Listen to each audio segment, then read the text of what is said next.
I appreciate you for joining me. I'm Jared with Mad Collectives. I got Coach Kreider here with me from Rice men's basketball. Start off a little icebreaker. So what's one basketball movie or documentary that you think every coach should watch and why? I don't watch a lot of movies. If you're just making it basketball, I'll just say The Last Dance, just because it's my favorite player growing up. Every locker room, it's LeBron, it's MJ. You know, just see some of those stories behind the scenes of what it was really like to play with a guy like him, how competitive he was and all that. So I would have to go with that one.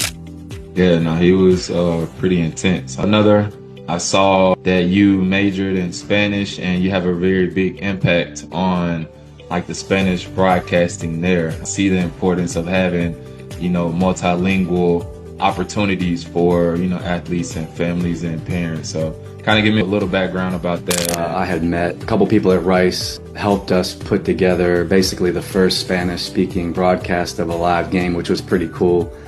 You know, everyone has a story. Every athlete has a story. Myself, every coach has a story. And so I knew I wanted to coach. And when I came back to the United States, went to college, I had to figure out, okay, what do I major in? If I know I want to coach, how do I do it? I decided to major in Spanish because I just from my time in Colombia, I just fell in love with the country, the language, the culture, the music, the food, everything. Ever since, now being in coaching for almost, I think this will be my 24th season of coaching. Nice.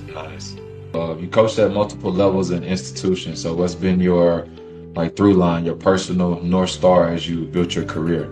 Personally, my faith and my family are the two most important things. I love basketball. I love it. It's my passion.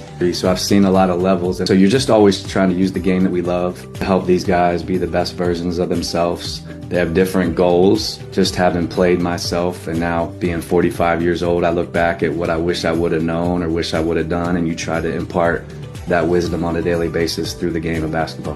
Nice. So what are some key lessons as you just transition through those different stages and levels? What are some lessons that you learned throughout your career?